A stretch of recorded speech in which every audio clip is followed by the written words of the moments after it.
What's going on? Welcome back to the channel. So today we're going to talk to you about Fluence Energy. They just put out their earnings. I want to go over the absolute key highlights that you need to know. Aside from that, go over some of the data points and what analysts are saying. Before we get into any of that, make sure to hit that thumbs up. And with that, let's get right to it. So it is down 46.02%. Everyone and their dog seems to be talking about this. New 52-week low of $6.56. Their earnings did come out, so it was more of a kind of a double miss based on the key metrics, so earnings per share and also revenue. Revenue missed by 186.73 million, so roughly like 49%, and they did fail to give good future guidance. Ultimately, though, you can kind of see from the implied move, it was estimated for a 16.42% kind of move in either direction. And there was a certain level of optimism. You saw, at least going into the earnings, it closing fairly green. So again, there was a certain level of optimism.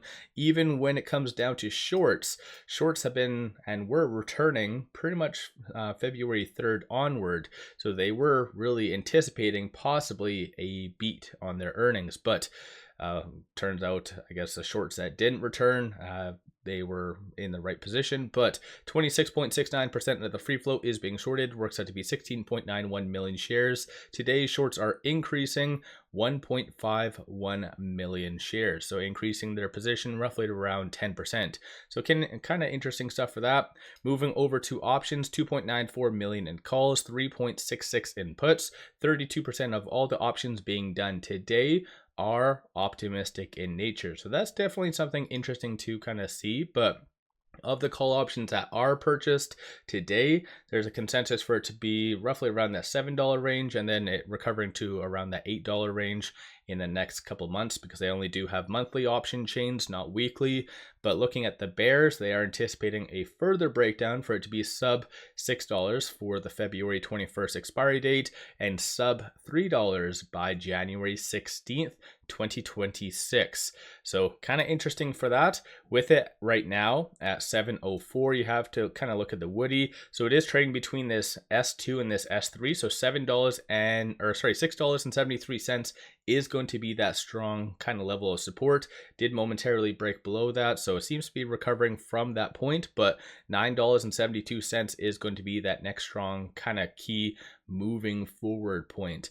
As far as analysts, though, there was and has been quite a lot of ratings. So you have a $10, you have a $20, $22, so kind of all over the place. There still was that highest rating that was done last month, $34, but as of right now, not really all that optimistic. It's kind of interesting to see some buy ratings, though, coming out from, for instance, Barclays, Christine, who has a 45% success rating, so maybe that is why. $20 buy, Bank of America, 34% success rating. So again, maybe that is why, just the absolutely horrible ratings. Some of those individuals just need to go work at McDonald's or something like that. But as a consensus, $20.93 is that price target, and that does represent a 196.88% upside. So let me know your thoughts if you are buying this, if you're swing trading. What's your general thoughts on all of that? Aside from that, though, let's get right to their actual earnings, go over some of the absolute key takeaways that you need to just be aware of. Fluence Energy updates FY 2025 guidance to $3.1 minus $3.7 billion amid record $5.1 billion backlog. Earnings call insights. Fluence Energy, FLNC 2025 management view. CEO Julian 𝗪𝗓𝗧 highlighted a strong battery storage market with a record $5.1 billion backlog driven by demand for the company's U.S. domestic content strategy. The company achieved $187 million in revenue and 12.5% adjusted gross margins for Q1, but revenue was significantly lower year over year due to a back-end weighted fiscal 2025 plan. The backlog increased by over $770 million in order intake during the quarter, and annual recurring revenue, ARR, rose to $106 million, with a target of $145 million by fiscal year end. Cash reserves stood at more than $650 million. 𝗪𝗓𝗧𝗛 announced a new product platform to be unveiled on February 13th, emphasizing higher density, modular design, cost reduction, faster installation, and improved safety and cybersecurity features. The platform is expected to support 99% availability, positioning the company as an industry leader by fiscal 2026.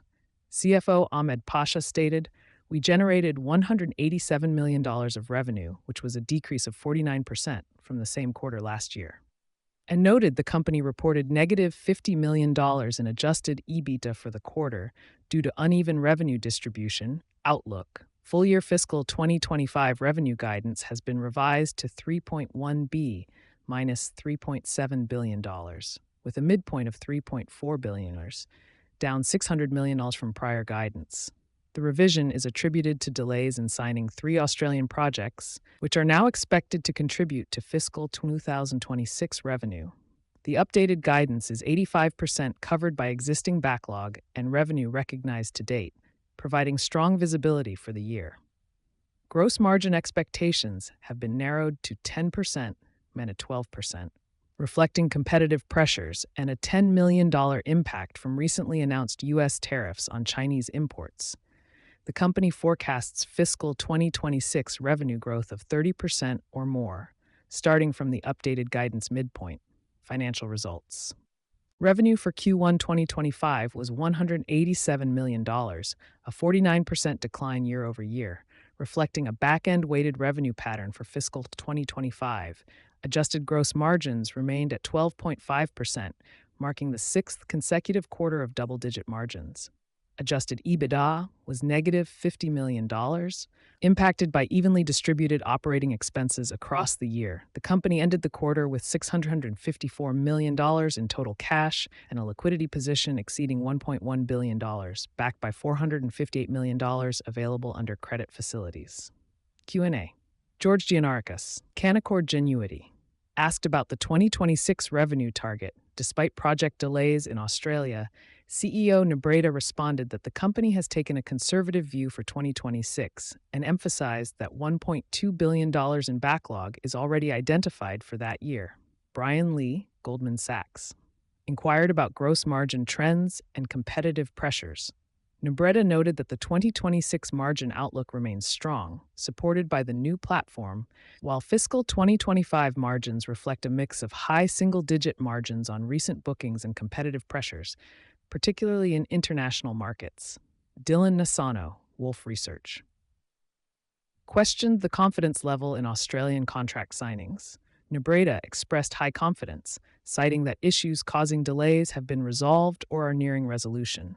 Kashy Harrison, Piper Sandler, asked about Chinese competition in international markets and potential pullbacks. 𝗪𝗓𝗧𝗛 stated the company aims to compete globally through innovation, emphasizing technology integration and reliability. Sentiment analysis. Analysts expressed concerns over competitive pressures, margin compression, and the impact of delayed Australian contracts. The tone was slightly negative, particularly regarding the revised guidance and competitive landscape. Management maintained a neutral to slightly positive tone during prepared remarks, but shifted to a more defensive stance during Q&A, particularly when addressing Chinese competition and tariff impacts. Compared to the previous quarter, management's tone was more cautious, reflecting adjustments to guidance and market dynamics, while analysts remained skeptical about margin recovery and backlog execution. Quarter-over-quarter comparison. Guidance for fiscal 2025 has been reduced by $600 million at the midpoint, reflecting delays in project signings in Australia. This contrasts with the previous quarter's more optimistic outlook. Gross margin expectations have tightened from 10% minus 15% to 10% minus 12%, driven by competitive pressures and tariff impacts. Analysts' focus has shifted from backlog growth to execution risks and competitive pricing. Management's tone has become more cautious, emphasizing mitigation strategies and long-term innovation to address market challenges. Strategic priorities have shifted toward accelerating product development and addressing competitive pressures. Risks and concerns. Competitive pressures, particularly from Chinese players, are intensifying, leading to margin compression in international markets. Delays in Australian project signings have impacted fiscal 2025 revenue guidance. Tariff impacts, including a $10 million hit from recent U.S. tariffs on Chinese imports, pose a challenge to gross margins. Analysts raised concerns about execution risks for the uncovered portion of fiscal 2025 guidance and the potential for further delays. Final takeaway. Fluence Energy's Q1 2025 earnings call highlighted significant challenges, including reduced revenue guidance and margin pressures from competition and tariffs. However, a record $5.1 billion backlog, strong ARR growth, and the launch of an innovative new product platform signal resilience and long-term growth potential. Management's focus on innovation and backlog execution will be critical in navigating competitive pressures and achieving fiscal 2026 targets.